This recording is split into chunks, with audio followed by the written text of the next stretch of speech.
Today we're going to open another can of Heinz beans. Heinz has got three varieties of curry beans. The ones that are just say curry, there's also a tikka and a jalfrezi. So I've got all three varieties in the studio. I had to order them because I was ordering a can of carbonara pasta from Heinz, and I had to add some other things to the order to make it up.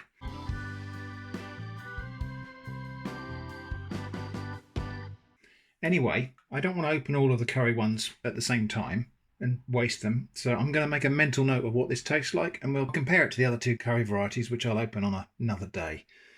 Anyway, so this one is just curry, and it smells like curry. It doesn't really look perhaps as yellow as I might have been expecting, but anyway, I'll taste a little bit cold. Yeah, and that does indeed have a very standard, very mild curry profile. There's almost no pungency to the flavour there.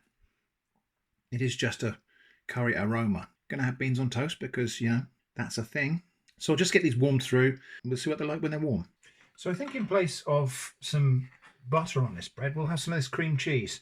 This is some of my home-baked rye bread, which I made using my bread spreadsheet or bread sheet. We'll still have beans with cheese, but I think we'll have the cheese in the form of cream cheese underneath the beans, just because I think actually creamy flavours together with curry flavours is actually quite a good combo. So there we go, beans on toast, and let's give this a taste. Well, I'll just taste the beans on their own first, now that they're warmed up. Yeah, the curry flavour in there is very subtle. It's not a spicy pungent curry at all. It's the aromatic spices of curry. Possibly the mildest curry flavour I think I've ever tasted. Heating it up seems to have dulled those flavours a little bit. So yeah, Heinz curry beans, very, very, very mild curry flavour. If you're a person with little or no tolerance to chili, this might be for you. I think for me, I'm going to need a little bit of fortification. Let's give that a try. Yeah, I think that's better for my personal taste. Welcome to a mini episode of I Can Unbox Anything. Today we're looking at the professional photo and video LED light kit Vari-Color Pro LED 600. I bought this online somewhere. I can't remember where I got this. I can't remember whether this is Amazon or AliExpress or somewhere. Ultimately all from the same place. Made in China, which I'm sure some people will probably vociferously hate. But that's where a lot of these electronic things are made these days, so you don't have a lot of choice even if you buy it in the UK. Anyway, let's open it up and see what we've got. So this is a little video light kit. I wanted some additional accent lighting for my studio, and so what I want is LED lights that don't flicker on camera. If you just use domestic LED lighting in a photography setup, especially videography setup, very often you'll get a strobing or flickering effect because the pulse width modulation they use for dimming the LEDs is not on a high enough frequency to work with the frame rate and the rolling shutter and so on the camera. And this notionally is designed so that it won't do that. Anyway, so it's got some barn door type of things on there. LED U600 RGB. It's got a color adjustment and a dim adjustment. And then there's a little remote control so you can actually just have it. So this will do the color temperature of the white, so you can have warm white to cool white. And then this little remote control allows you to actually have colored lighting as well. It comes with a little tripod hot shoe adapter that will go onto a standard tripod thing or even fit on top of a hot shoe on a camera. And then that bit will screw into the bottom of there. I think it would probably be quite impractical to have that mounted on top of a camera, but you can do that. I will probably mount it with one of those magic arm clamps so that I can clamp it onto something in the studio. Anyway, that's that. Now, I'm not going to pretend to be surprised by this next bit because I've bought two of these and I've already unboxed the other one, and the power supply is a joke. So, let's get this out of the way and have a look at this power supply.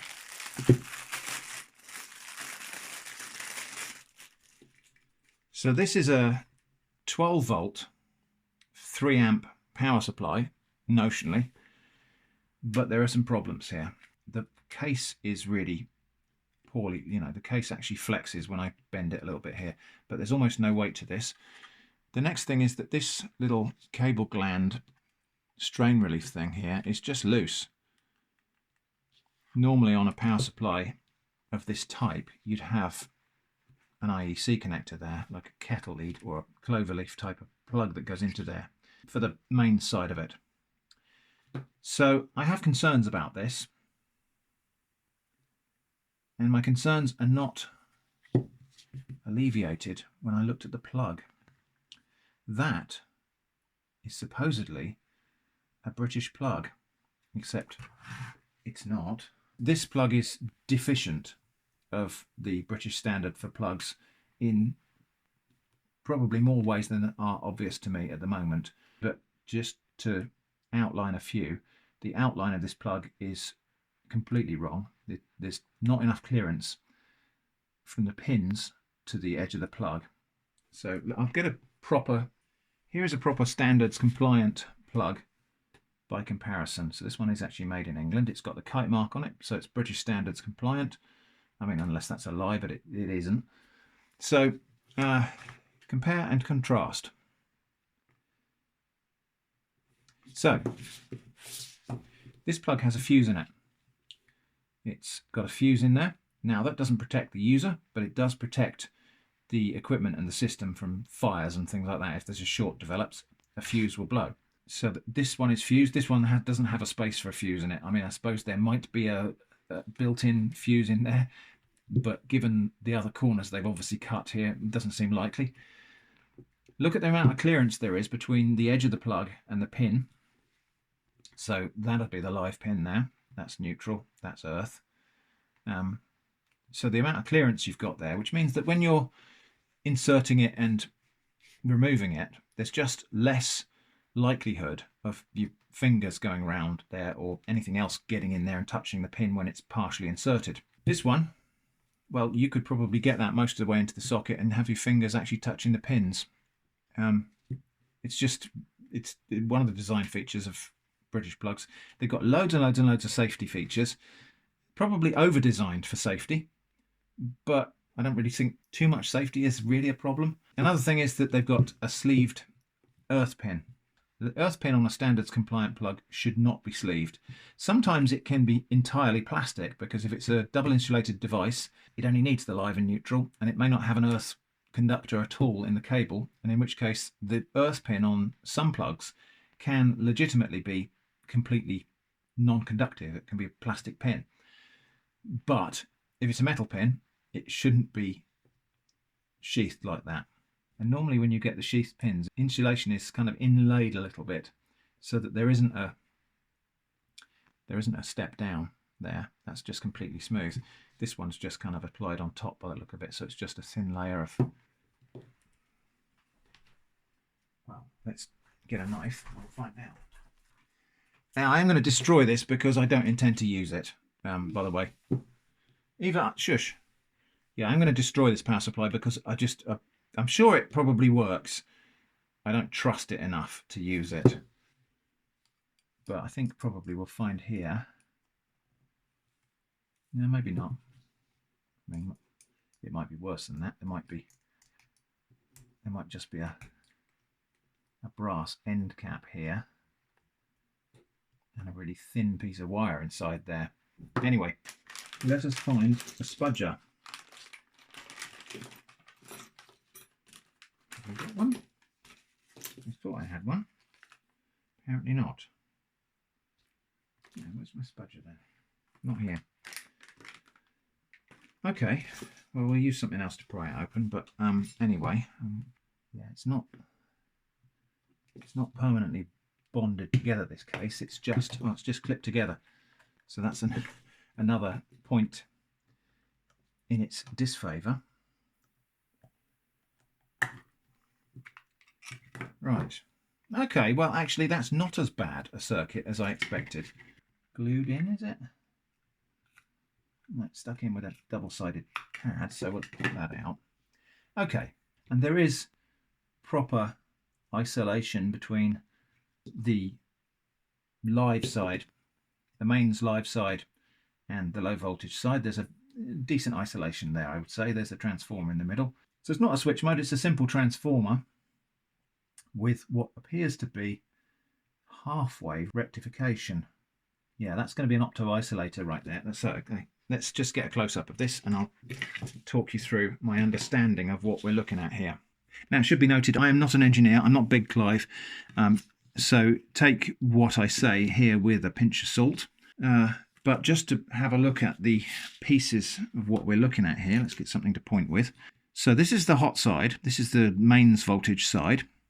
It would be interesting to actually test the continuity of those, see if it does actually go to the neutral and live pins as it says it does, although I don't suppose it makes an awful lot of difference since there is no earth context here.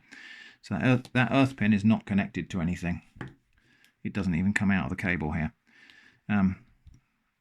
Those cables are... There's no... Well, this is the only restraint holding that thing in the case, which I suppose would be all right. It's not going to pull out of the case, but not very encouraging that this was just clipped together. Future shrimp here, just going to reconsider something I said in that bit you've just watched, which is that that's not going to pull out. Now, this is the reassembled case. It's all clipped back together. So as we saw, the only thing that's restraining this cable is the solder joints on the PCB in there and this little collar of plastic, which means, let's say that was plugged into the wall and you survived plugging that in and you trip over this. There we've now got a plug that's live, plugged in the wall, and the conductors are exposed. So not satisfactory, really. I could just do that with just one tug on there, and I'm not the world's strongest man. That, I'm certain, is not compliant. Compare that to, this is a laptop power supply. Of course here, because this uses an IEC connector, you trip over that with enough force to pull that out. That's not live because that connector just is part of the power supply itself, so that bit goes dead. This bit, well, sure, there are live pins inside of there, but that is protected from, you know, you can't just touch those pins. So that's how that probably should work. Now, this design in concept is not necessarily wrong. You could have a molded cable that goes straight into there, but I would expect some more cable restraint in there to prevent that from being just yanked out of there by an accidental trip across that cable. You know, by catching your leg on that. You don't want this cable to pull out with the enlivened conductors just waving around in the breeze like that. Anyway, as I say, that's off to e-waste now. And yet another little detail I've just noticed when I was tearing this all apart in order to be able to keep the case. The barrel jack here has got some missing plastic. And that's not broken off. That's just where the injection moulding process hasn't completely filled the mould there. Not a massive big deal because this is the low voltage side, but it's just another nail in the coffin of quality control here for this product. Anyway, so what have we got here? So there is this isolation, that's non-conductive isolation there between the main side and the low voltage side. We've got a transformer. So it's a step-down transformer. LED there, a couple of capacitors probably for smoothing. There's only 2 diodes here. So that looks to me like this is going to be just half-wave rectification, so not a full bridge rectifier. And so we're throwing away half of the sine wave, basically, of the AC that comes out of this transformer. That is almost certainly an opto-isolator, so that's some way of feeding back to this side whether this side is doing something. So it's just a way of actually communicating between here and here. On this side, this is the main side, we've got a couple of capacitors again, and this IC here, I'm going to see if I can see just going to see if I can read the writing on it.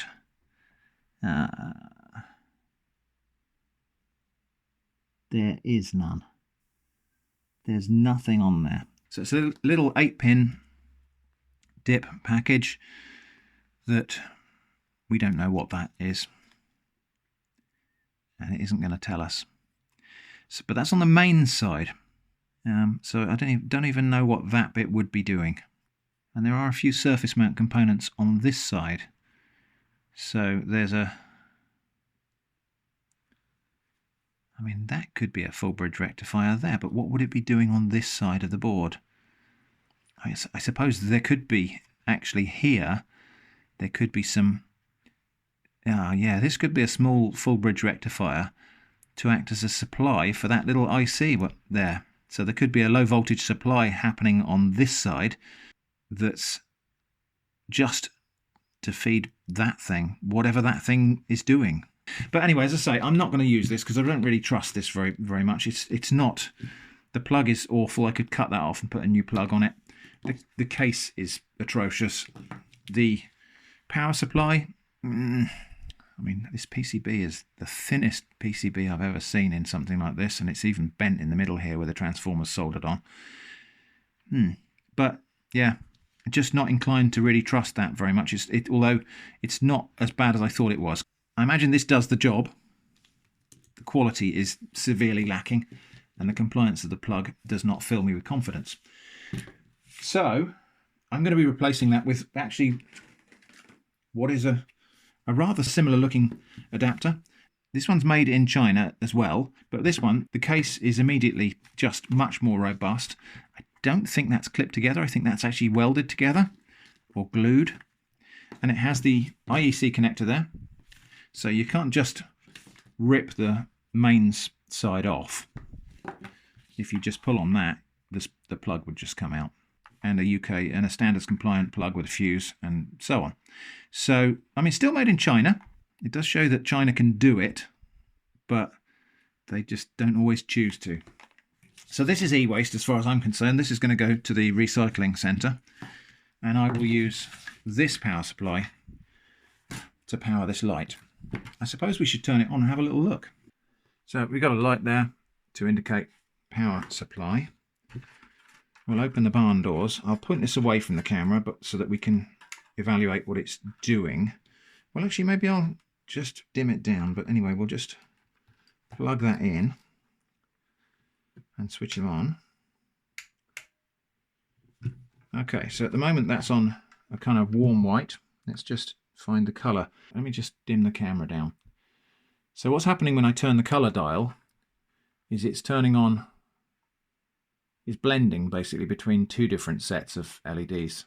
So a warm white LED and a cool white LED, and when you have the intermediate settings, it's one or the other. But crucially, can you see there's no flickering on camera? There's no strobing. So we'll just test this with the colour as well. So just pull that little plastic tab out of there, which makes the battery fall into connection with the device. Let's have it on red.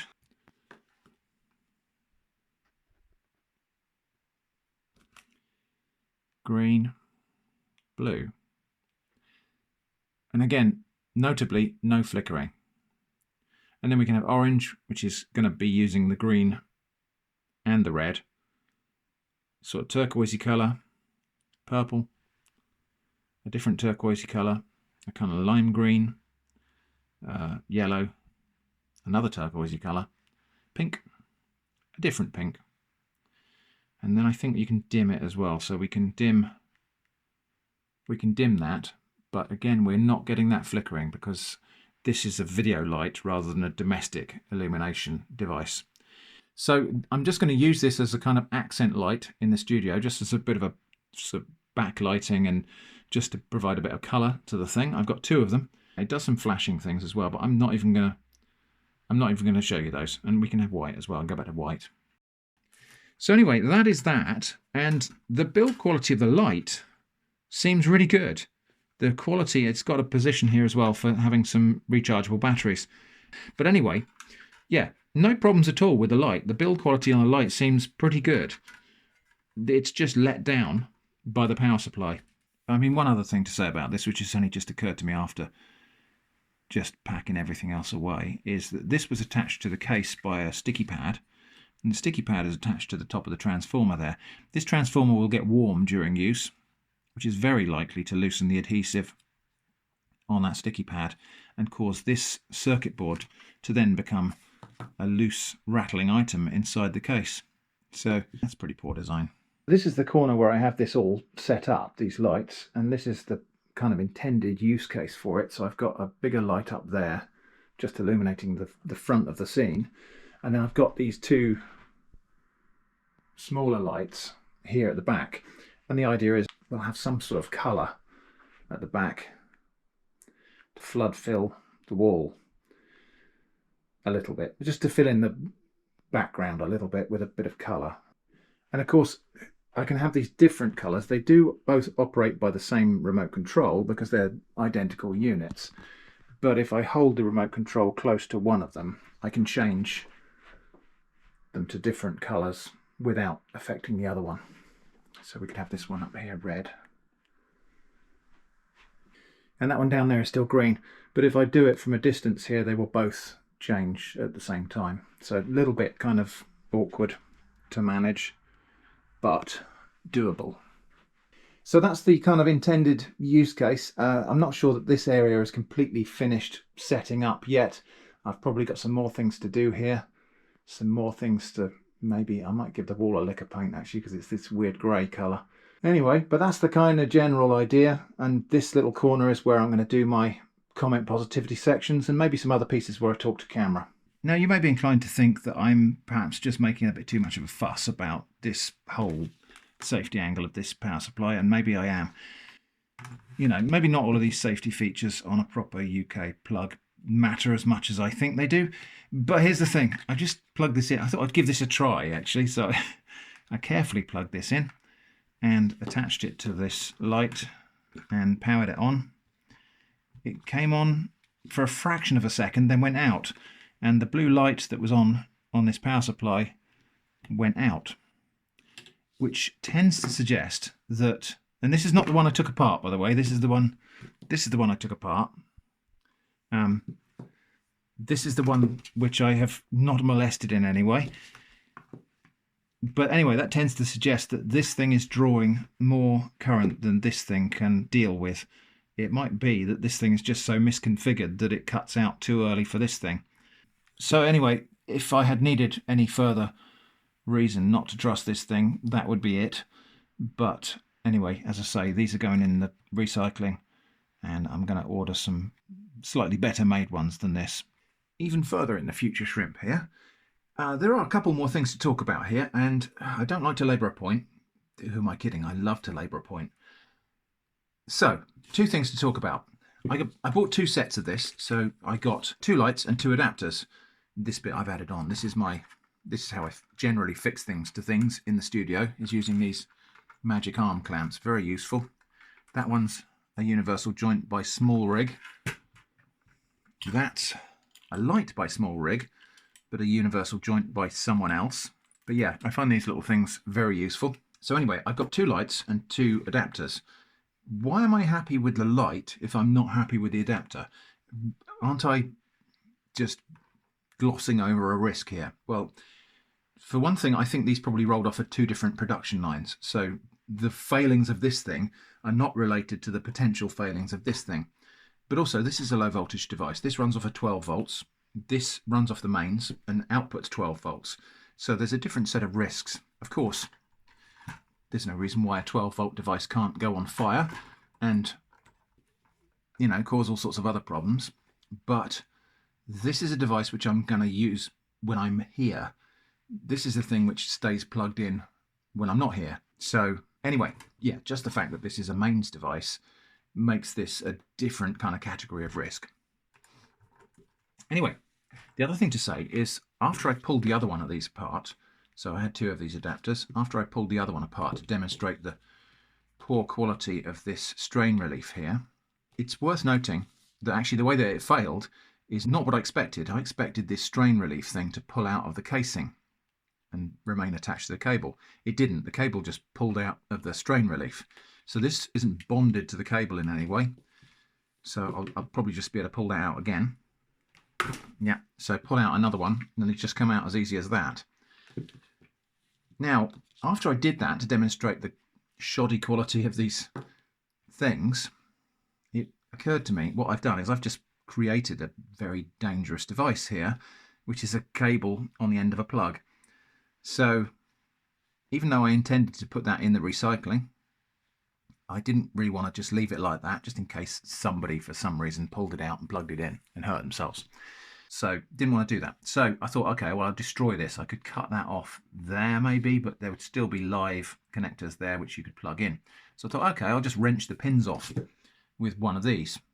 Turns out I didn't need one of these, because look how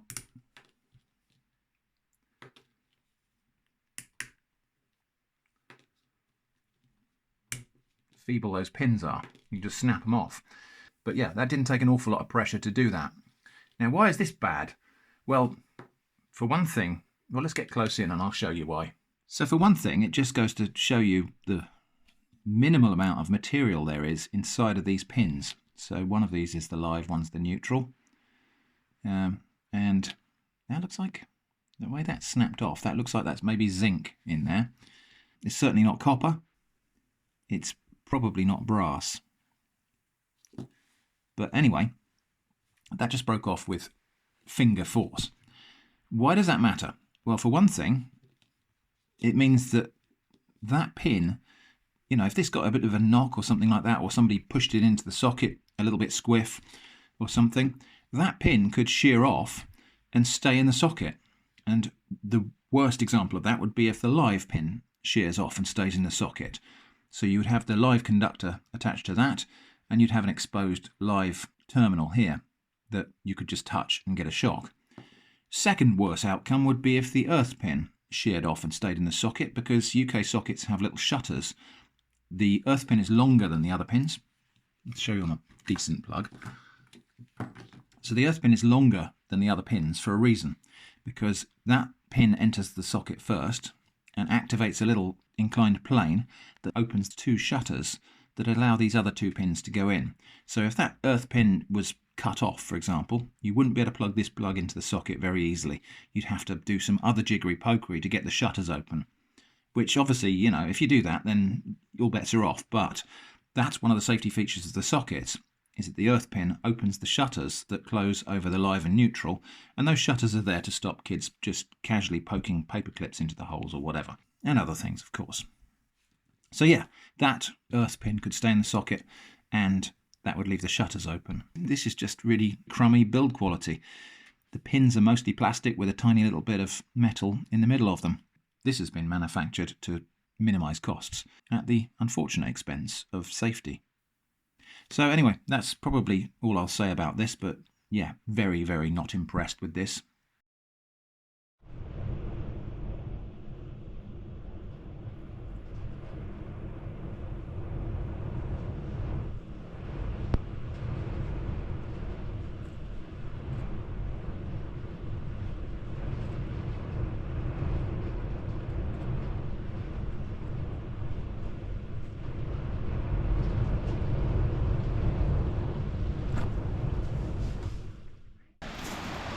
So we came here for a little stroll along Bowleaze Cove today and found some unusual things.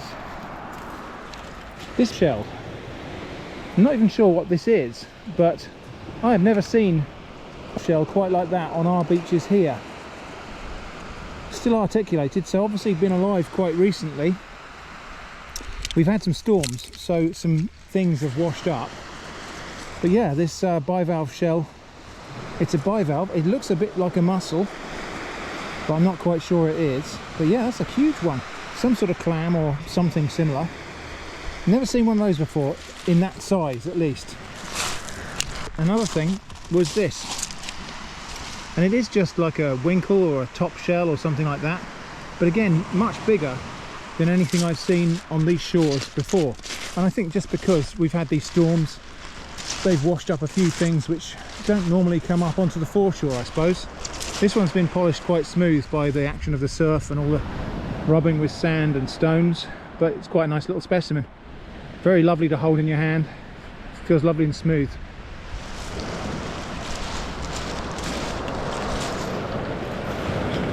I found quite a lot of these. This is, I think, an Atlantic cockle. If I got that wrong, I'll put it on the screen. But yeah, quite a nice big, very robust cockle shell. Quite pretty patterning. Nice ridges. That there is a razor clam, a razor shell.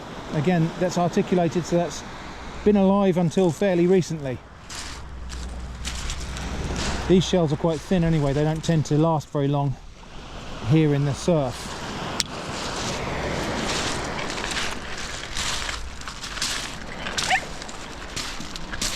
Is that you? You want a rock? Okay.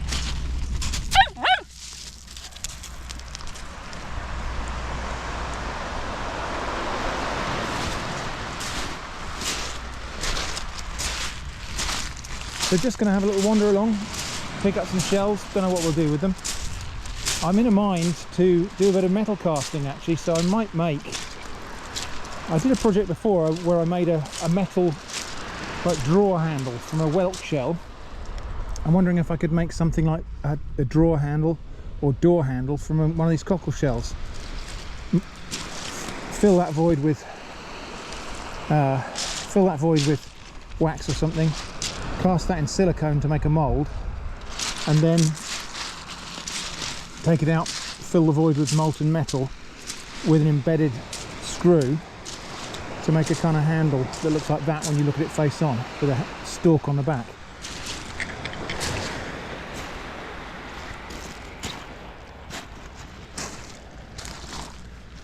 Of course, the other thing you might find when you're down here after a storm is fossils, because everything's been turned over.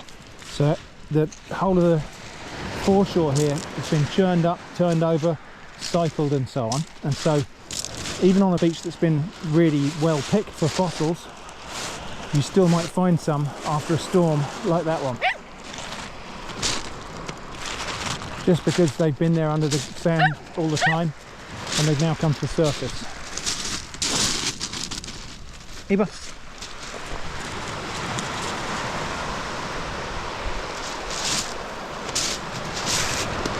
It's a lovely day though. We just happened to be in the area, so we just came down here for a little stroll.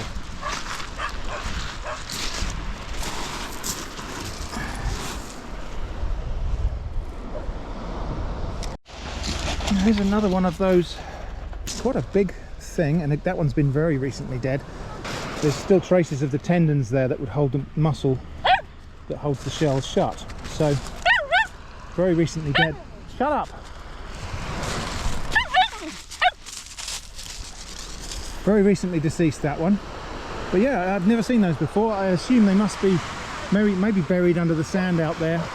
Some sort of clam, perhaps that's a clam that has a siphon and just lives all of its life underneath the sand there.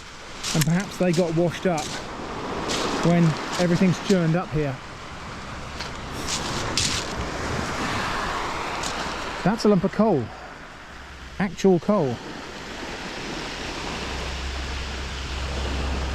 And I'm inclined to think that that one's probably fallen overboard from a ship, or perhaps been lost in a shipwreck or something, and that's been out there on the seabed and only just washed up. But that's not charcoal, that's coal. Got a little bit of growth of something on there, so it's obviously been in the sea a while. I might take that home. And there are places on Chesil Beach, I think, where you can find coal or fragments of coal that were originally lost on shipwrecks on that bit of coast. So maybe this has got a similar story to it as that, or it might have just been dropped overboard from some barge or freighter that was bringing coal in here. But most likely not this century, since coal's kind of gone out of fashion. Is that another piece there? No, it's just a dark coloured rock. Jenny's just found an articulated cockle, or whatever the cockle this is, the giant cockle. So this is a very recently alive specimen again, and actually you can see there's a really lovely detail on the shell there. Still very well preserved, not been worn down at all. And this, a mermaid's purse from shark or ray. Now these are quite distinctive. Each different species of shark or ray produces a different shaped egg case. Looks like a piece of seaweed. Looks the same as this kind of seaweed here, but this is a piece of animal tissue or reproductive structure. This is an egg case, so this would have had a baby shark in it or something in the shark family. I think this might be a thornback ray, but I stand to be corrected. I will look it up when I get home and I'll put the correct identification on the screen. Do you want to keep this, Jenny? No? Okay. Yeah, we won't keep that because it's probably going to be a bit stinky. Of course, random pieces of plastic waste, as always. Not too much of it on this beach, actually. It's not too bad, but I'll pick a few pieces up, as much as I can reasonably carry, and we'll put them in the bin. The surface of the beach here is kind of spongy underfoot because of all this washed up weed. So this is a mixture of weed and gravel here, and even when you walk on the gravelly bits, it's still got a kind of springy, spongy texture to it because of the organic matter that's mixed in with the stones. Up at the far end there, near the pier, there's quite a collection of seaweed. Quite a big bank of it, I'll show you in a minute. If we happen to be coming over this way again anytime all that soon, I might bring a couple of sacks and we'll fill it up with seaweed for the garden. So here we go, just found that. That's another piece of coal.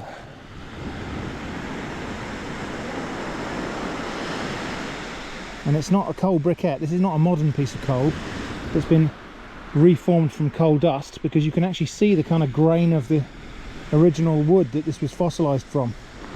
So it's a chunk of coal. I'm going to take that home and burn it on the fire because it's fuel. Cuttlebone here, and it looks to be, yeah, quite a fresh one, because the membranes here are not quite hardened yet. So that's quite a fresh, unfortunately rather small cuttlebone, so probably a cuttlefish that did not grow to adulthood. I haven't seen very many of those here, but then that's a very seasonal thing. Cuttlefish don't live very long, and so they grow to adulthood in about a year or something, and then they breed, and then they all die. And so sometimes of the year you'll find lots and lots of cuttlebones on the beach, and other times not so many, and the only ones you'll find are the small ones, because they're from the animals that died partway through their growth cycle. And what we've got here is a piece of urbanite, so-called urbanite. It's concrete.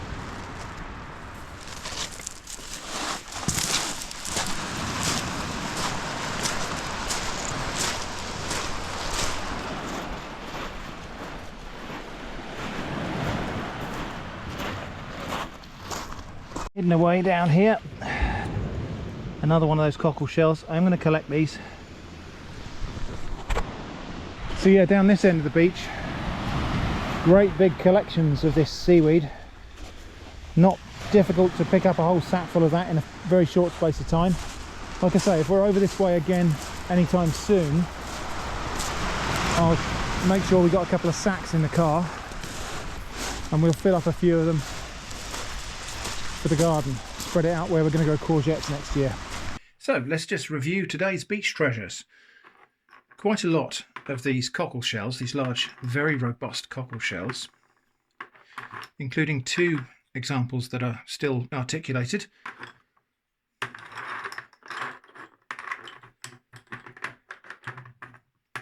Ah yes, a little piece of sea glass, which I'll put in our collection of sea glass on the windowsill.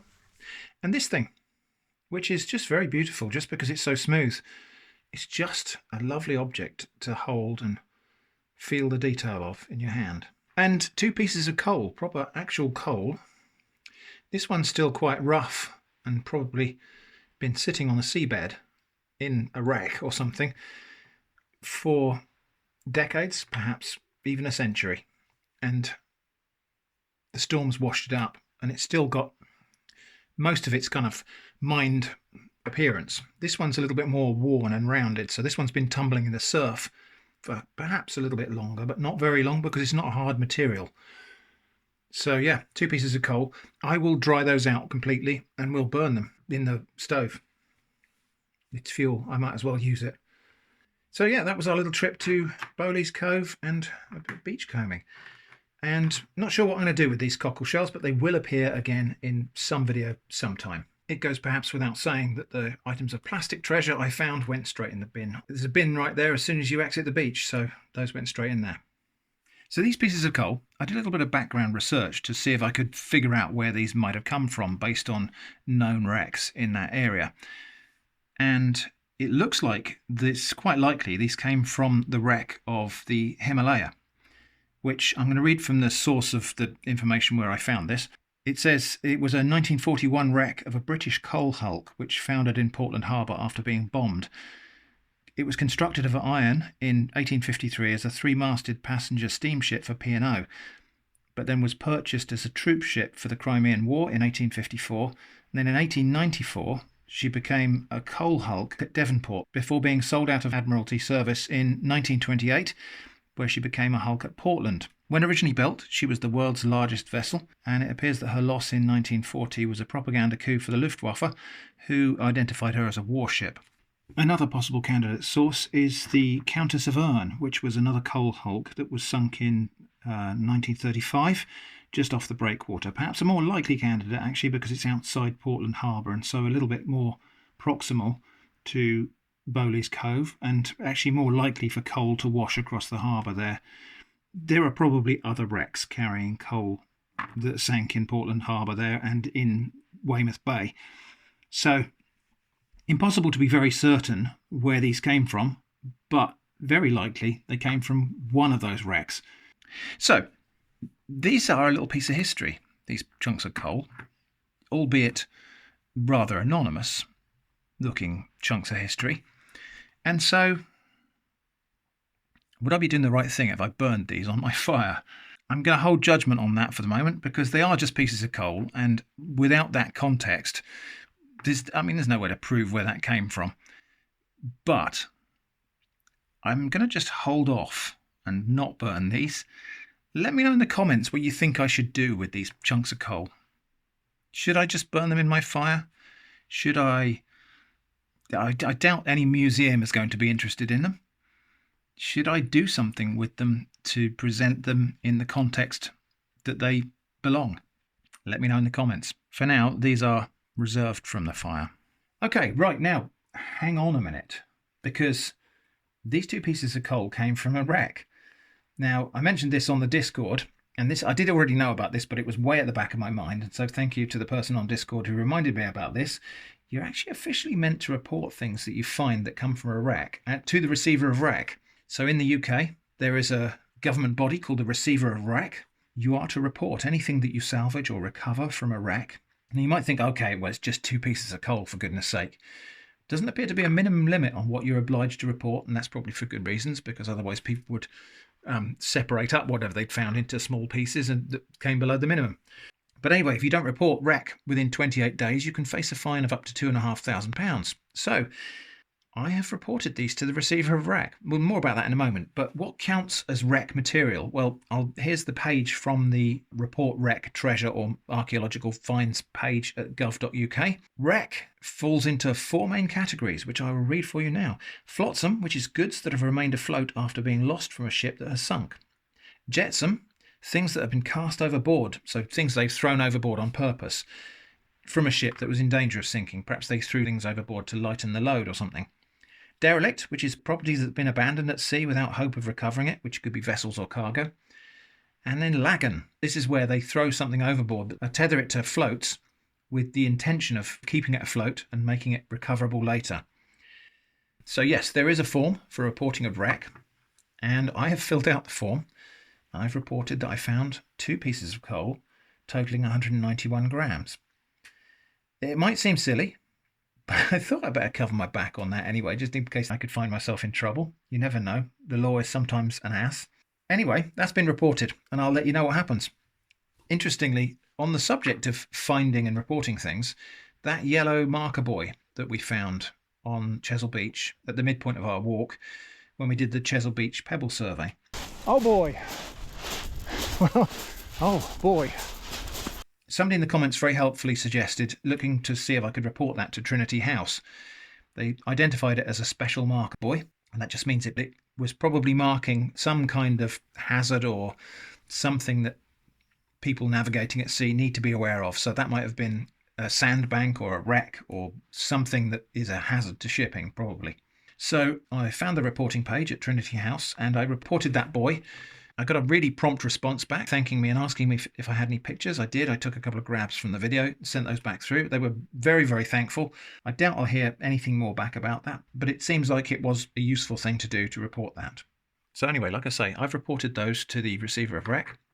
I'll hang on to them carefully, and if anything interesting happens, you'll be the second to know. I don't suppose that will be in this video though, so maybe next month. We are in the downstairs greenhouse. Let's just have a quick look at what's going on in here before I do something else. Cayenne peppers, wow, really not doing all that well. All of my pepper plants are a bit yellow, so if you know what's going on there, do let me know. Eva, will you be quiet? No, obviously not, she won't. Lesia peppers, I've got 2 fruits on this plant, one on the one upstairs. They're just starting to ripen now. That looks like all I'm going to get, but I am going to try and overwinter these plants. Cape gooseberries still vainly trying to flower and now going everywhere. I think these plants could be overwintered, but I'm not sure that I will.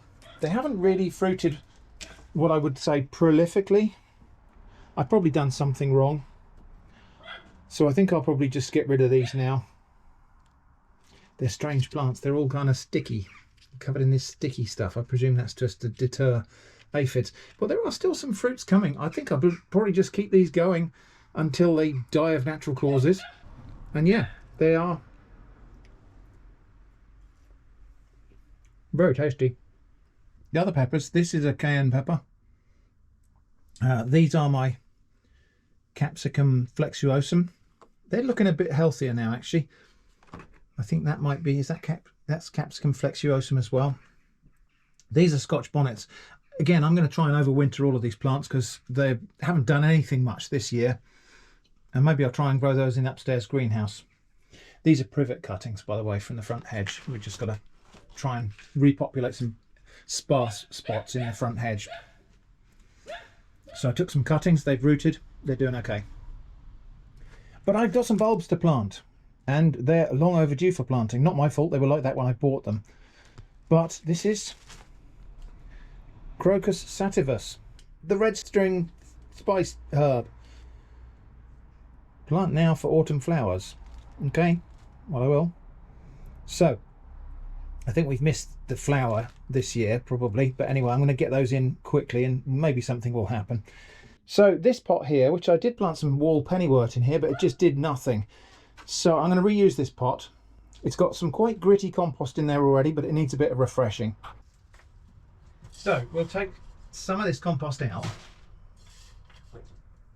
because it's just all, probably had all of the nutrients washed out of it over the course of the unsuccessful growing season. But it's nice gritty compost, and bulbs like crocus do enjoy sharp drainage and gritty soil. So, and then I'm going to put some slow release plant food granules in there, like a little scattering of those things in there like that. That's probably enough. And just mix them in. The general rule of thumb with bulbs is you plant them about 2 to 3 times their own depth.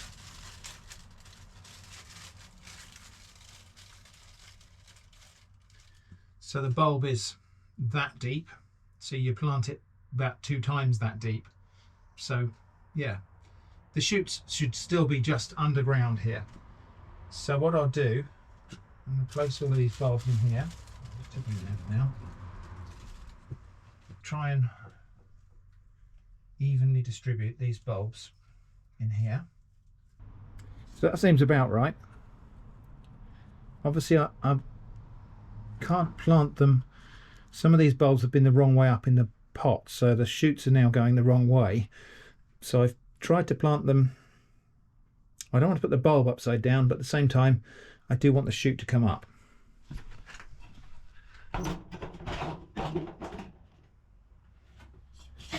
And then that soil I'll just sprinkle that gently back over the top.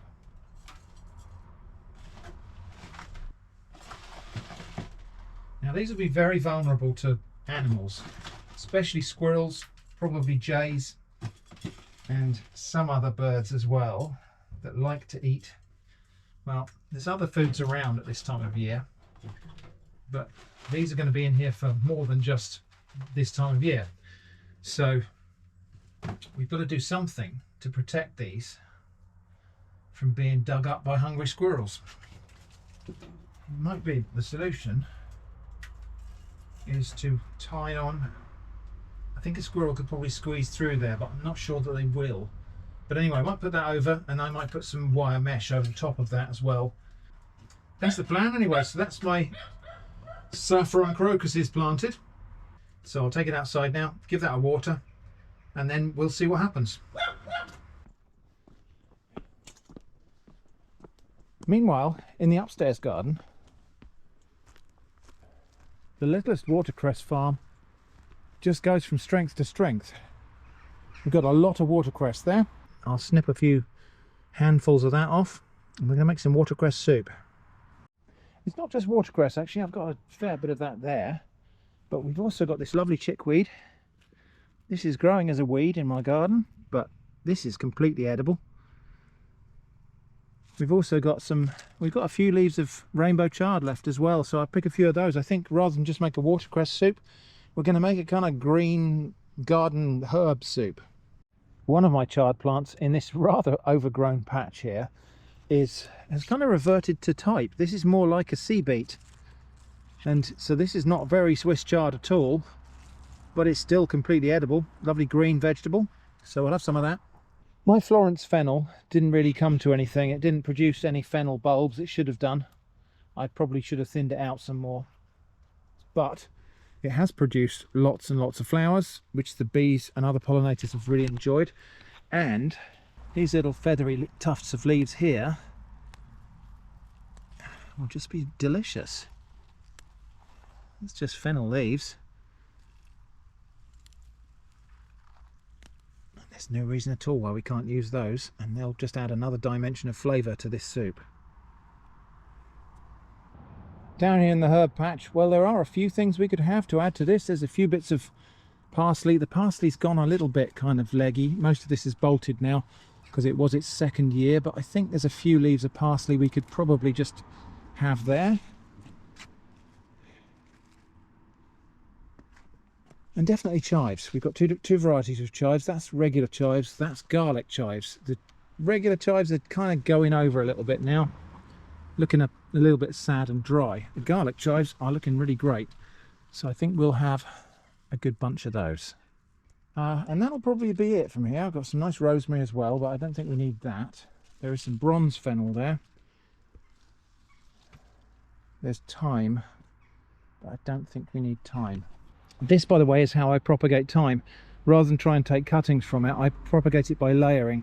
So I just found a springy branch, bent it over on top of this pot of soil, put a stone on top of it, and that will root down into there. Then I can just snip that off and it's an independent plant. So we're going to be making something that I am deciding to call green garden soup. And don't ask me why or what the recipe is, I'm just making this up as I go along. In addition to this lovely stuff we picked from the garden, I've got a leek that's going to need a very good wash, and 3 potatoes. So there is a sense in which this is going to be a little bit like leek and potato soup, but it's also going to be like a collision between that and watercress soup. And actually there's a lot of other things, spinach and various other things in here as well. So anyway, I'm going to separate out a few things, and everything's going to get a really good wash here. And once I've washed each of the kind of items of vegetables, so this is the chard, I'm going to kind of divide it into 2 camps. So this stuff I'm going to reserve. This is going to go in very late in the cooking process. The things like the stalks that maybe need a little bit more cooking are going to go in earlier so that they can be properly cooked. But this more tender and vibrant green stuff here is going to go in right at the end, because cooking green vegetables can sometimes result in them turning a bit kind of olive green colour. That's inevitable. So what we'll do is we'll allow that to happen, but we'll also add in a load of fresh green that needs minimal cooking right at the end. So this is the spinach leaves, the chives, the parsley, some of the more tender bits of fennel. And that will also include some of the watercress. As always, the leek is washed by cutting lengthways like this, but not all the way to the base. And then, well, we'll probably find some leaves have to just go, but then we can get in here to where all the dirt collects.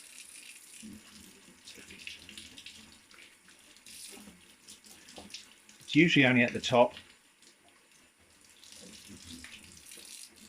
And I'll just make sure we've got all of the grit and dirt out of that leek. We started trimming the roots off the leeks. It's annoying because it makes this method of cleaning them much more difficult. I wish they'd leave the roots on. The leek is now nice and clean. I'm just going to chop it into small pieces. Size doesn't really matter very much here because this soup is going to be blended smooth. A little bit of olive oil. And I don't even need to wait for that to heat up. The leeks can just go straight in there. So while those leeks are starting to sizzle away over there, you can probably hear them. Potatoes. I've just got 3 medium-sized potatoes here. Not the peel these, the skins are going in. The skins have got a lovely earthy flavour that is just going to complement this soup tremendously well. And I'm going to cut these into fairly small pieces. There's no point taking any longer than necessary to cook this. Okay, I had to take those leeks off the heat because they were starting to catch while I was wittering and setting up cameras and stuff. But anyway, those are done now, and they haven't browned very much. I didn't really want them to brown at all, but they have done a little bit. Anyway, they've gone translucent, so they are as cooked as they need to be at this stage. Potatoes can go in together with about 500 ml of chicken stock. I just made this from a chicken stock cube. Right, we'll bring that to the boil and simmer until the potatoes are starting to go tender. Actually, but before we just finish here, I'm just thinking about what herbs might go well in here. And I think tarragon will be a good one. I think tarragon will combine superbly with all of those green vegetables and the potatoes. So we'll have a little sprinkle of tarragon. And I think also nutmeg, but I think we'll add that later. While those potatoes are coming up to a boil, I'm just going to pick over this watercress here because there were a few slightly yellowed leaves. I don't think it matters that much. It would do if it's going on a salad. So these are all the kind of slightly tougher parts of the vegetables. The stalks, the slightly tougher, bigger bits of fennel. They're not quite so fresh and springy bits of watercress, and all of that chickweed as well. So I'm just running the knife through this a few times, really just to chop up any long fibres that might be in there, because even when we blend the soup, if there are long stalks that have cooked and their fibres have come out, they will tend not to blend up. They'll tend to just wrap around the blender. So best to cut those now, and I'll just set that aside. There's no point putting that in the soup until the potatoes are nearly done. These potatoes are already starting to go tender. Not completely done yet, but it's certainly time for the tougher bits of the green vegetables to go in. I say green because some of these things are not green. Some of these chard leaves are pink. I do hope that isn't going to give me a weird brown colour, but we'll see. I think we might need a little bit more liquid in there. So just a bit of extra water. Oh, that already smells quite wonderful, just with all of the herb aromas coming off of there. And then it's a similar kind of deal with all of these slightly more tender bits of vegetable here, especially the chives. They are naturally long and thin. They're going to need to be chopped up, or else when I try to blend vegetables, they will just wrap themselves around the blade of the blender. I would say, judging by the way those potatoes are just easily breaking up now, but we're most of the way there. So I'm going to turn that down a bit because it's going a bit vigorously. There are a couple of things to do first. First thing to do is I'm just going to taste the liquor here and see how much seasoning it needs. And the answer is definitely some. So we'll have a bit of salt in there. Another little taste. Yeah, a tiny bit more. So we're going to have those green vegetables in a minute, but I think we'll also have a nice grind of fresh nutmeg. This is a nutmeg grater. We'll have the rest of the fresher bits of the green vegetables now. And there's about a minute's cooking to go now. You press those back down in. Definitely in need of some more liquid. Right, and as soon as that comes back to boil, it's coming off the heat. Okay then, handheld blender time. We could go for a finer blended texture than that. I could force it through a sieve or something like that, but I'm not completely averse to texture. Final taste for seasoning.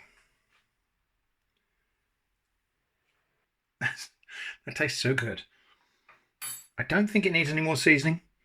I mean, maybe I could add a bit more salt there, but I think Jenny likes it a bit less than me. So I think that's good. I can always put a bit more on the table. And this is the thing. There is no right level of seasoning. Salt preference is a very subjective thing. And some people just like a bit more salt than others. This is homemade bread, by the way. I made this yesterday. Right, so there we go. Green garden soup. Buttered homemade bread, a little dollop of creme fraiche. I suppose yogurt would be just as nice. There we go, green garden soup. And I'm just looking at the screen on the camera, and I don't think it shows quite how vibrant green that is, probably just because of the artificial lighting I'm using here. So yeah, it is a beautifully green colour. Let's get that to the table and give it a taste. Okay, right, well, I'm having a bit of pepper on mine. Okay, well, for some reason, camera wasn't recording, so I'm going to have to try to pretend this is my first taste. No, I won't. I've already tasted it, and we thought it was good. It tastes very fresh and herbal, but there's a complexity to it from all of the different flavours. The fennel, the watercress, the garlic chives, the leeks are sort of an underlayer of flavour there. And the potatoes together with the chard give this a really earthy flavour. And some people don't get it when I talk about earthy flavours. Does that mean it tastes like dirt? Well, yeah, it kind of does, but in a good way. What do you think, Jenny? Yes, very nice. All from the garden. Well, nearly all from the garden, apart from the leeks and potatoes. I think it's just nice to, this time, it's October, everything in the garden is going to sleep, but there's still a few things we can pick and enjoy and harvest. Anyway, I'm going to turn the camera off now so I can enjoy my dinner. Just a little update on my rec report. I submitted the report on a Friday and I received various automatic acknowledgements of that report, but on Monday morning I received an email from the receiver of rec saying your report of rec material with this reference has been reviewed by the receiver of rec. Items reported 2 times pieces of coal. A representative of the receiver of rec will be in touch with you in due course. So just to be really clear, I think probably someone at the receiver of rec office is rolling their eyes at me for reporting this, but I think this is an interesting process, and I am interested to see if this reveals whether perhaps there is some limit below which it is considered too trivial to report. So more updates as and when they come. Another day, a different variety of Heinz curried beans. Today, jalfrezi. The ingredients on this one are conspicuously longer and different, so I'm hoping this is going to be different to the previous canned curried beans we opened.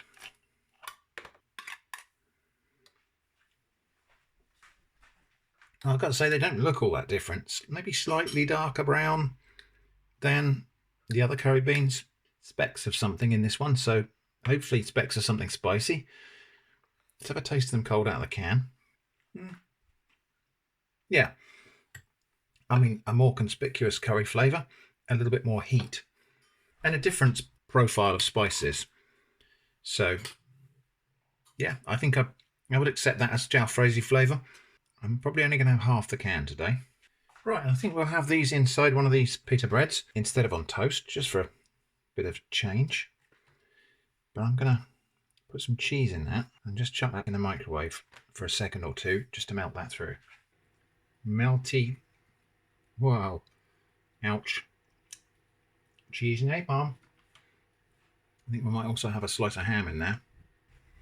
And then somehow, some of these beans.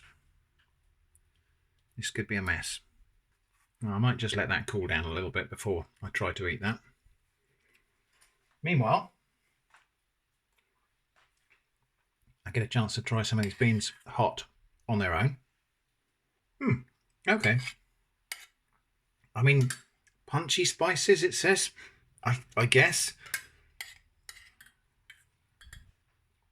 There is a little bit of fiery chili heat there.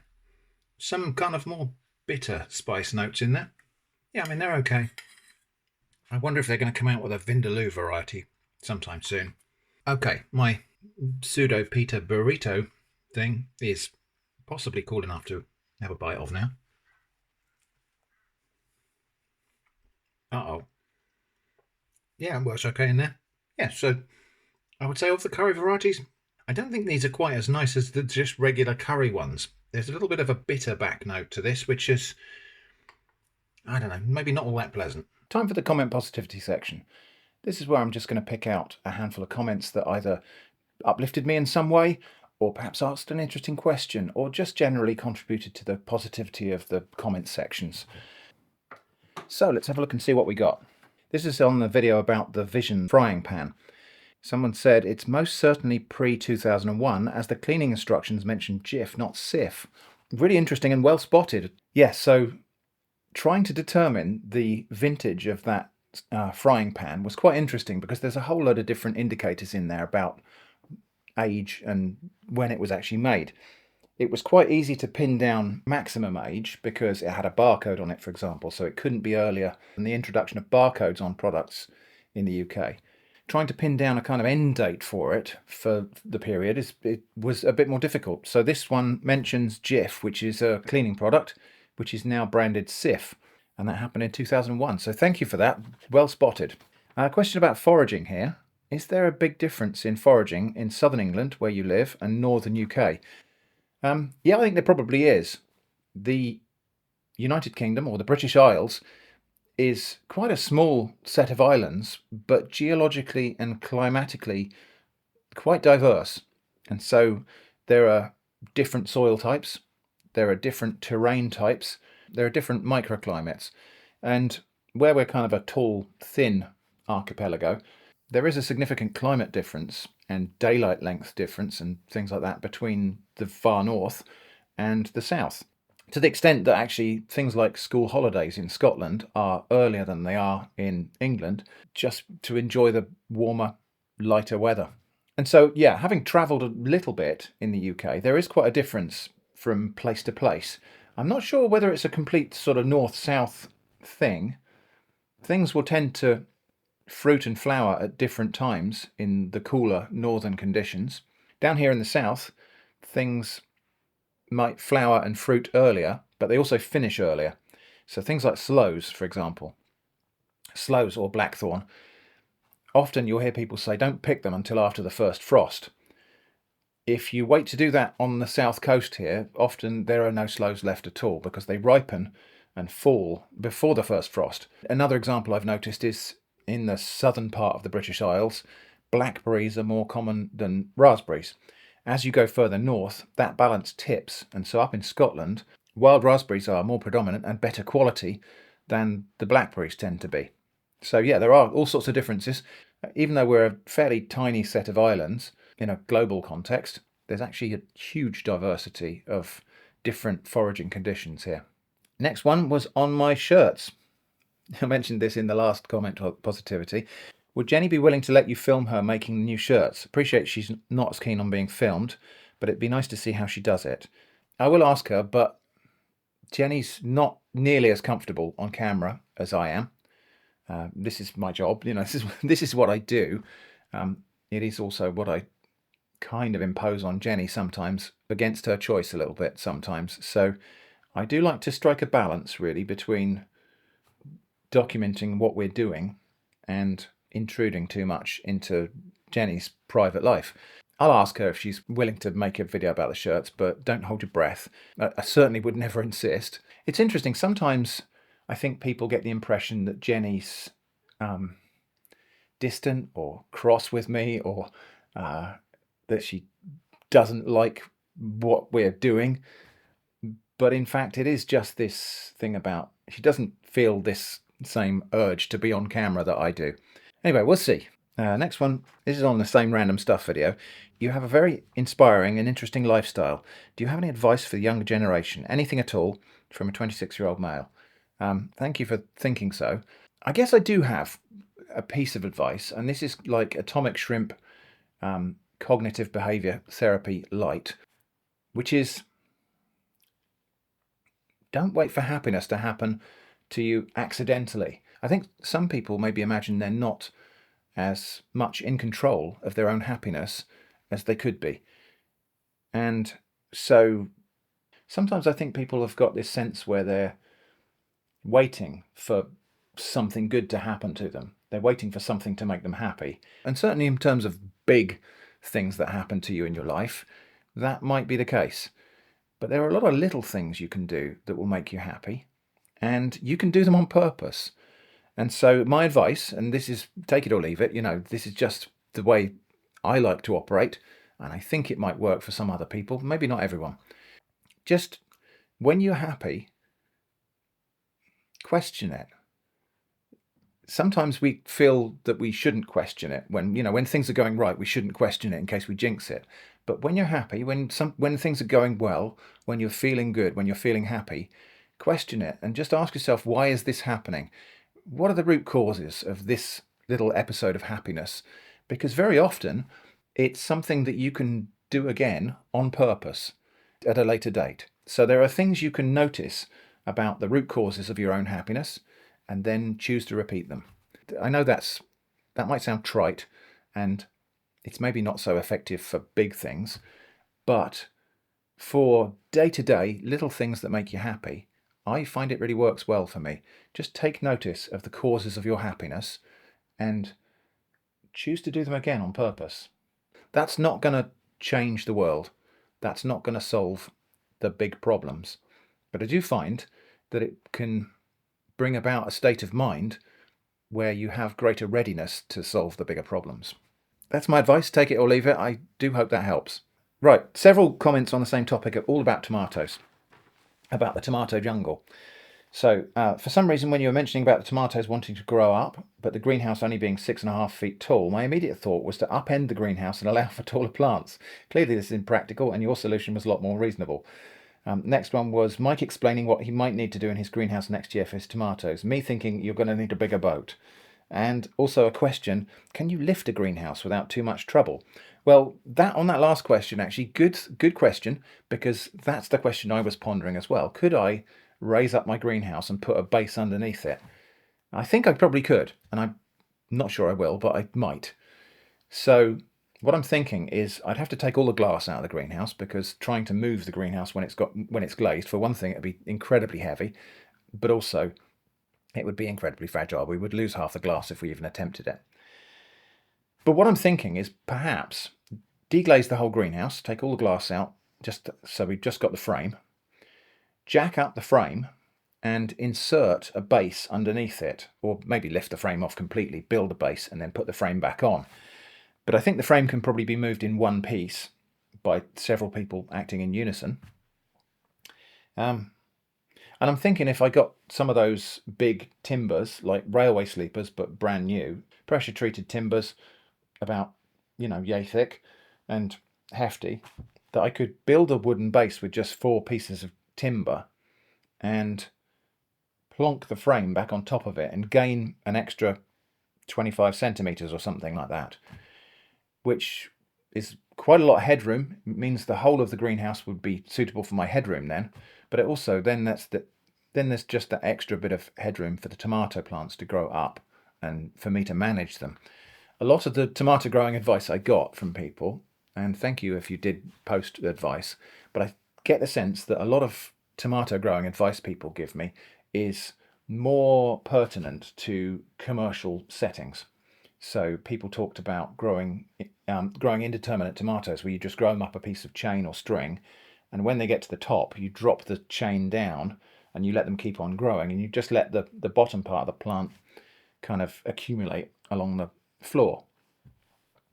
I know that big commercial greenhouses do that for growing tomatoes on an industrial scale, but I think you probably need more headroom than I've got. I imagine that works really well in a big greenhouse with lots of space.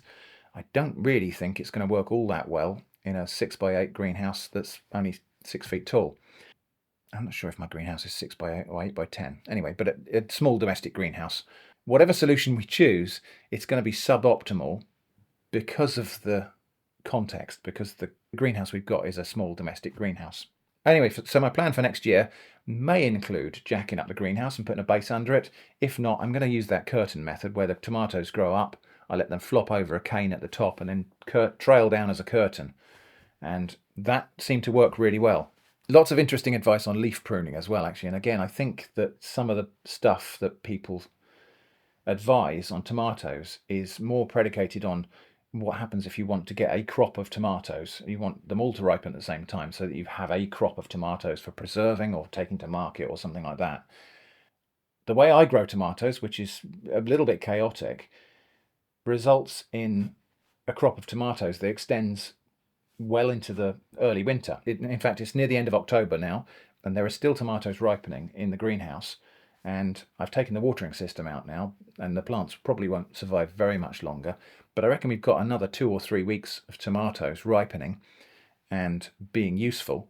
So we're going to have tomatoes into perhaps the second week of November, still ripening in the greenhouse. I'm not sure that you'd get all that if you did all the leaf pruning and the stuff that people do to maximize cropping and to maximize the synchronicity of cropping.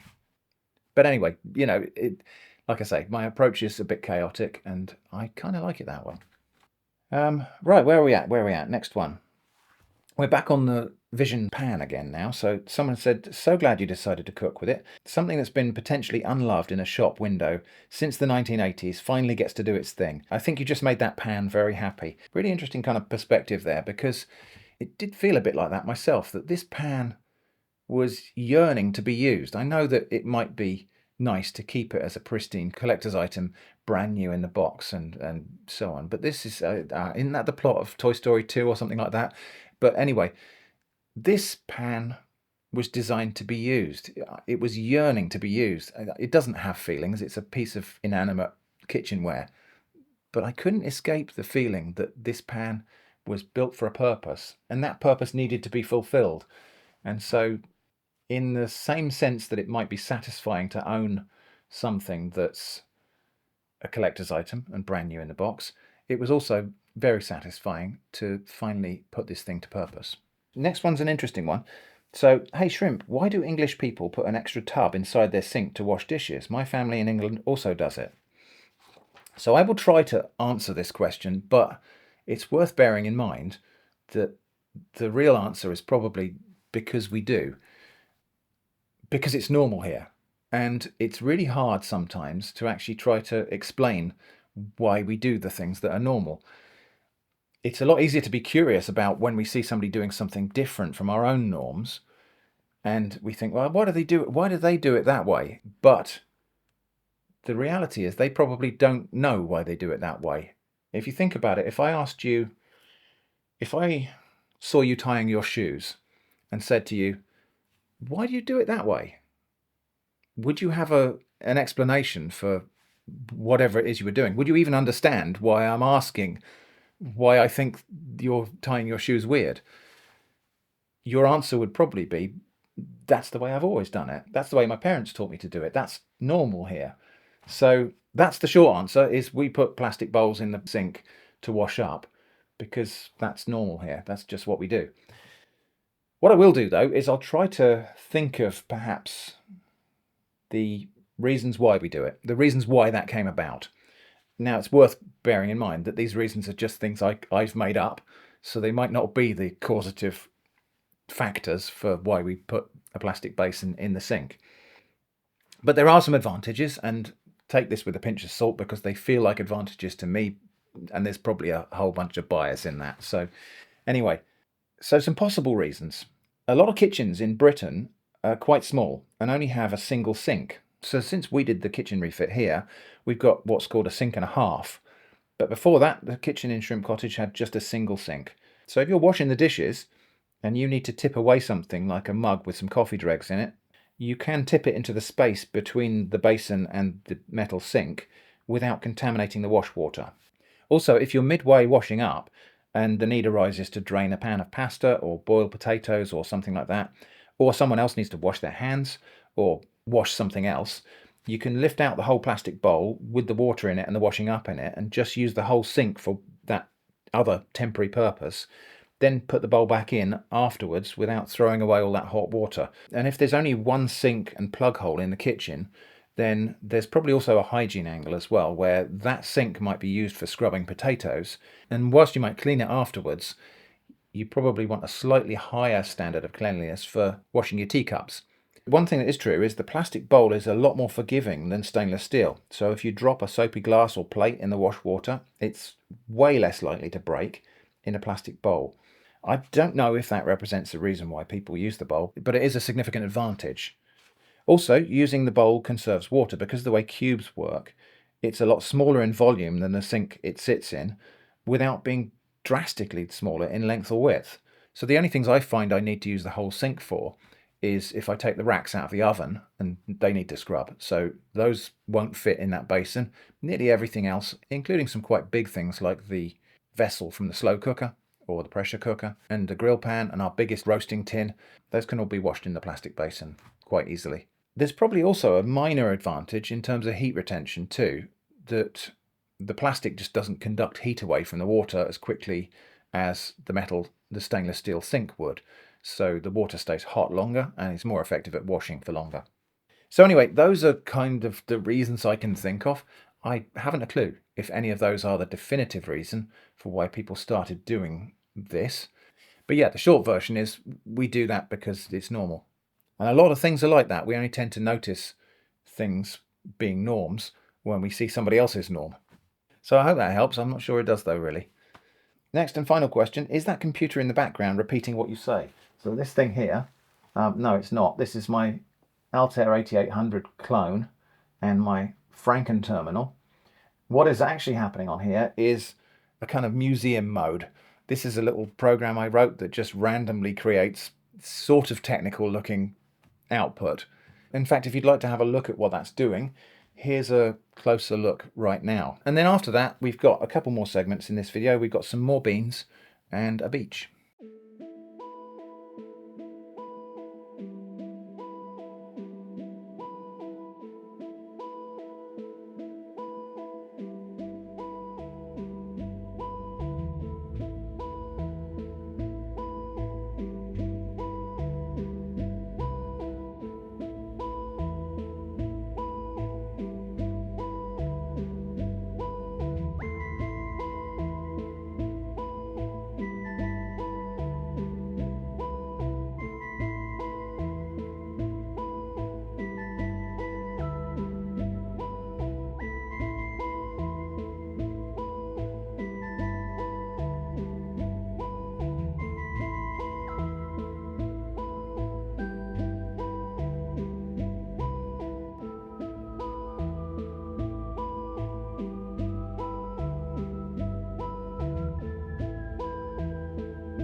Today we have the third instalment of the Heinz curry bean saga, tikka variety. So let's have a look at tikka beans. Now it should be noted that, whilst these beans do taste of various different curries, you can achieve that effect by stirring a spoonful of curry powder into a can of ordinary baked beans. Now, these look a lot more orange than previous offerings, and they do smell like a sort of tangy curry smell here. I'm going to try a little bit cold, as I always do. Actually, those are quite tasty. Not a pronounced curry flavour in there, but it's quite a different one. Quite a tangy, mild to maybe medium curry. Again, I'm only going to have about half a tin of these today. The other half can go in the fridge. That'll do. Let's get those warmed up and we'll see what they're like warm. So that other half of the tin is going to go in the fridge, and the ingredients, well, a comparison of the ingredients panels is on your screen right now. Pause if you want to study that in detail. They are different recipes, so I suppose some of that's not just that they've put a different variety of curry powder in there. Anyway, here they are warmed through. I'll have a little taste of those now. So this one's got quite a sweet, tangy, fruity curry sort of flavour to it. I think I'm going to have this with some lumpy mash that I've fortified with bits of onion and black pepper. And that will do for today's kind of quick snack lunch. Not bad. So this one, not tremendously spicy, just a tiny, tiny little hint of chili heat there, but a tangy and sweet curry flavour. This one's, I think, probably best of the bunch. I wonder if you can guess where I am today.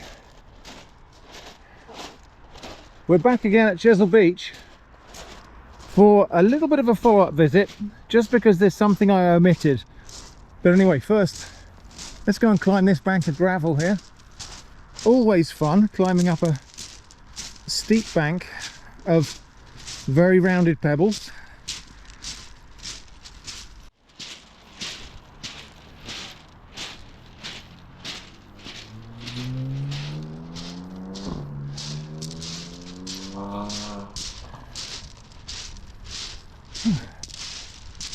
Now you may have guessed from the size of the pebbles alone, we're quite close to the Portland end today. So what I'm actually going to do is walk along here and find checkpoint 33 from the gravel survey. So in case you're wondering how we found the checkpoints and how we made sure we were measuring in the right place on the gravel survey, I used an app called Tracklia, just the free version of it. And so my waypoints were all set up on that. Just going to zoom in on where we are at the moment. So at the moment we're coming up to checkpoint 32.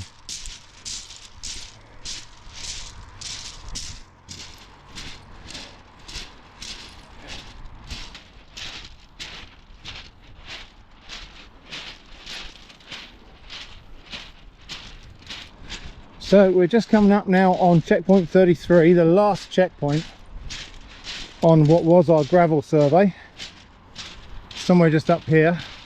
If I recall correctly, it was about alongside that electricity substation there, somewhere on that bit of the beach there. Okay, so here we are now adjacent to checkpoint 33. This is where we took our last sample of gravel from for the survey of Chesil Beach, having already walked 10 miles along the beach. Now, why am I back here today? Good question. So a few people expressed regret that we didn't walk all the way along to the end of the beach. Me too, but there was a good reason for that. One was that we were dog tired, and at that point we just wanted to get off the beach and go home and have fish and chips. The other reason is there wasn't sufficient space here to set another 500-metre checkpoint. There's only about another 300 metres to the end of the beach here. However, what we did miss out on is the experience of seeing what happens to the pebbles from here on.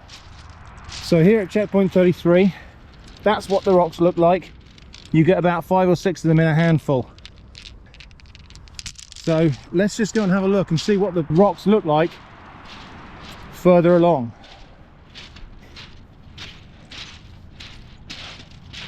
Just going to actually stop for a moment and listen to the sound of the surf here as well.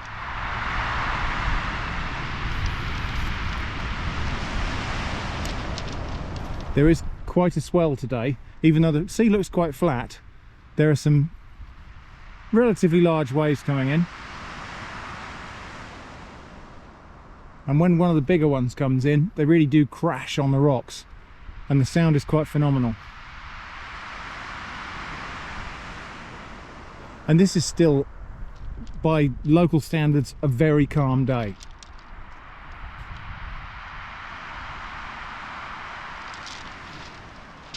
But I don't know if you can see, we'll probably have a look at it, a bit better look at it in a minute, but there's an undertow here, so the waves come in and break over as the previous wave kind of rolls out and scoops the gravel back.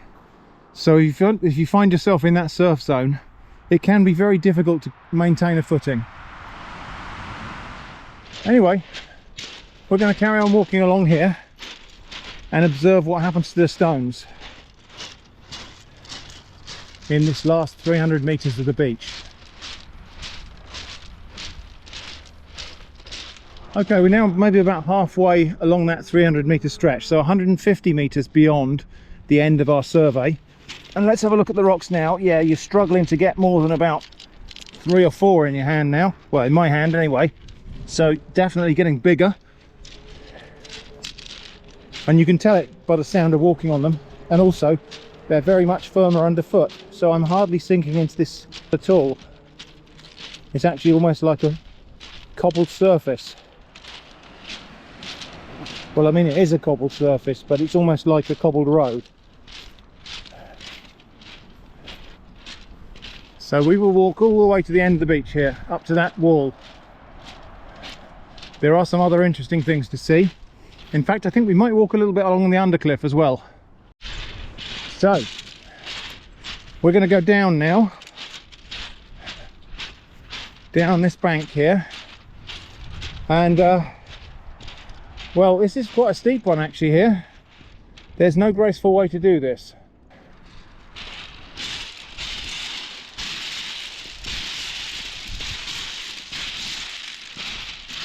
That's actually kind of fun.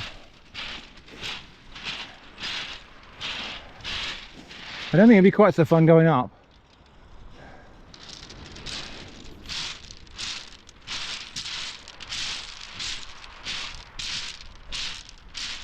And yet, again, we're seeing conspicuous size increase in the cobbles and stones here now. Some really big ones.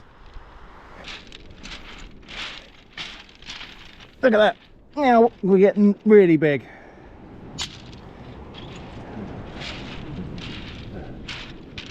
And let's just go and have a look at the surf while we're here.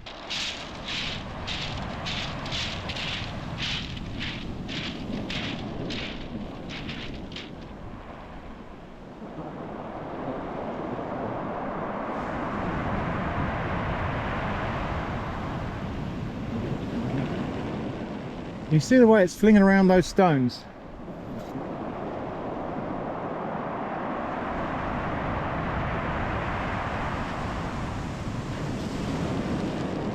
And I'm not sure that really showed on camera, but that wave there is taller than me.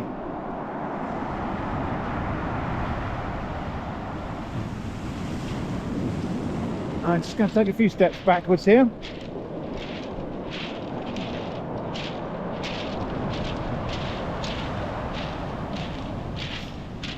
So I know I laboured the point about safety on this beach rather a lot in previous videos, but that, yeah, like I say, that wave is taller than me. So if I was standing in the surf there, the waves would be breaking over my head. Plus, you can just see the way it loosens the gravel as it breaks, as it smashes down. All that, basically the shore here becomes a soup of stones and water. And very, very hard to maintain a footing if you're trying to stand up in there. And see now, comparative calm. So you could easily be lulled into thinking, oh, I'll just go and paddle my feet down here in the water, or it's fine, I'll be safe. Look, there's hardly any swell. But then a minute later,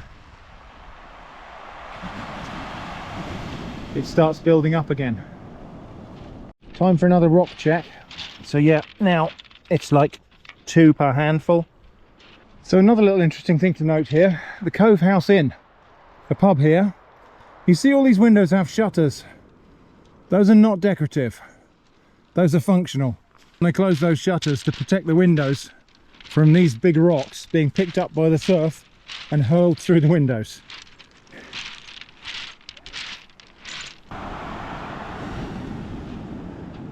Something else to notice here, and I don't know if you'll be able to see it, but I can kind of perceive it by eye here, is these pebbles are all standing up. They're all kind of lined up like something's picked them up and stood them up like that. And of course something has. That thing. So nearing the Isle of Portland itself now, and again a dramatic change in the size of the rocks.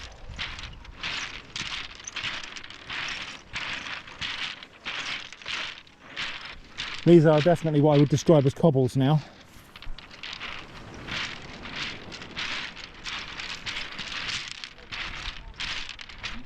Now of course at this end of the beach there isn't that pressing need to be able to navigate by the size of the stones, because you've got the island here to look at. I think even in moderate to thick fog you'd be able to see the island looming over you. But yeah, so now it's just, well, one per handful.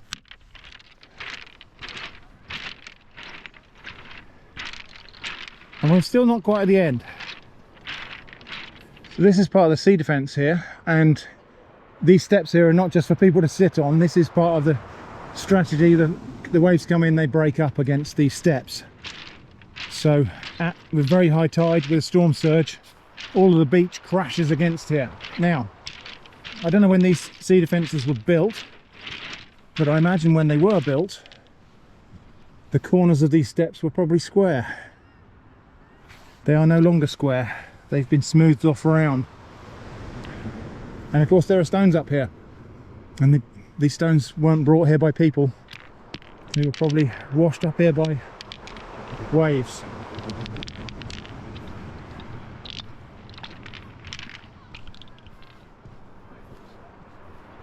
Anyway, we'll go right along to the end, and I think, yeah, we will have a little walk. There's a promenade here, and I think you can walk along the undercliff a little bit, so we'll have a go at that. And loads and loads of little huts here, and I understand these huts change hands for very large sums of money.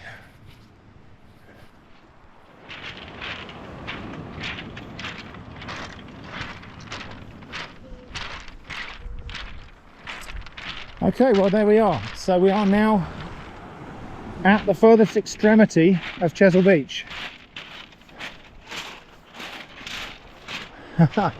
there is a set of steps down there, which if I timed it right I could go up those steps and get onto the promenade up that way.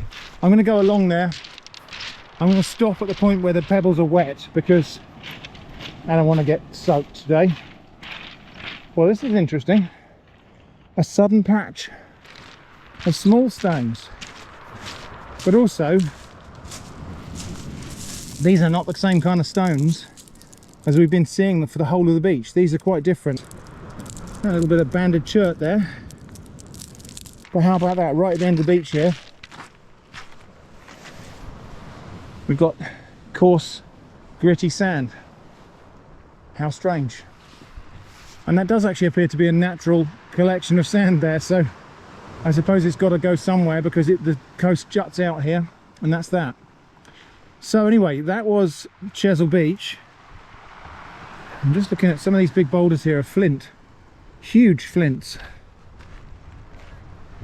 Look at that. So we've got chalk here, or limestone, with a layer of flint nodules in it, and a huge chunk of flint that's got limestone inclusions. This is going to be quarried stone, or perhaps quarry waste from Portland.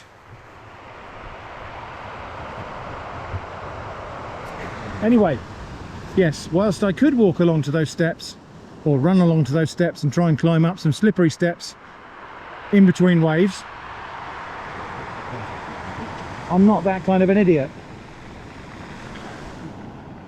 So we will conclude the journey here and head back to Jenny, who's waiting for me on those steps on the sea defence wall there.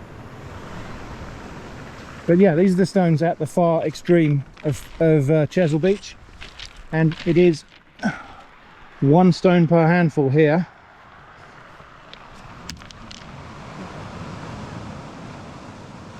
And we've seen some really rather spectacular waves even on a relatively calm day.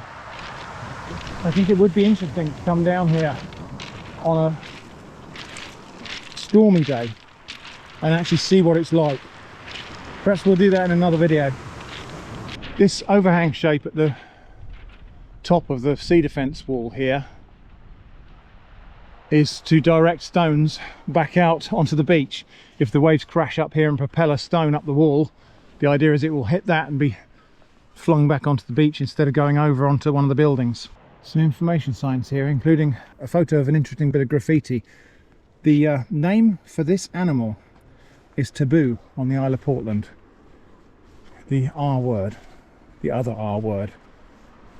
It is taboo to speak that word on the Isle of Portland. Reason being that those little burrowing, furry, long-eared creatures are historically feared by the quarrymen and miners who worked on this island, and they were often blamed for cave-ins in mines and such. And so it's said that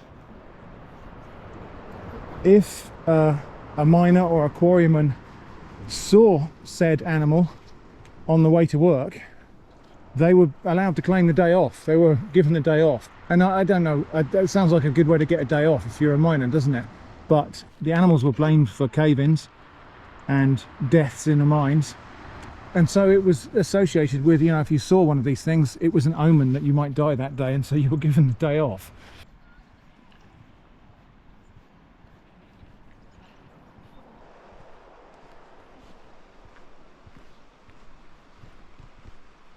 Yeah, we're going to wander along here as far as we're able. So looking back on Chesil Beach now, we'll actually get a good view of the beach from here. So the Portland end, we've just been down there. The visitor centre, probably checkpoint 33 is in line with that grey, the end of that grey building there. So that was the end of my last checkpoint. And then all the way along to Abbotsbury, somewhere over there. We might do a little bit of nature rambling while we're here, shall we? Let's see if we can find anything interesting to look at. Obviously, coastal candidates here, Seabeat. You've probably heard me talk about that one, maybe just once or twice in the past. Ribwort plantain. Not really something I would think of as a coastal plant, but here it is. This is some kind of chamomile or similar related daisy species.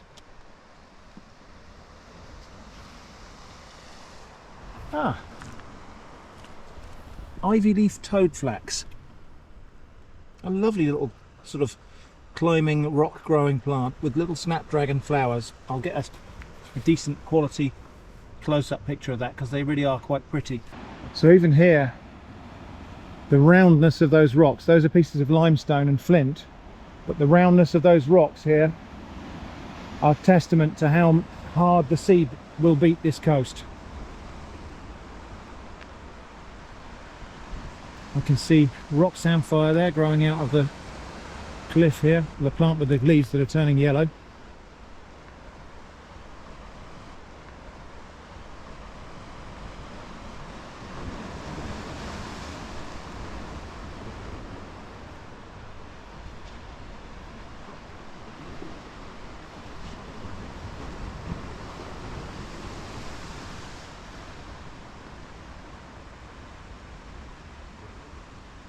I think we might come back here another day for a bit of slow TV of waves breaking on rocks. So even though there is a made up tarmac path here, there are reminders that this is not a static landscape. this undercliff here that we're walking on doesn't stay like this forever. It's fed with rocks that crumble away from the cliffs up here, tumble down and become the shore. And I think maybe I was meant to go up there actually. I think this might be as far as we go today.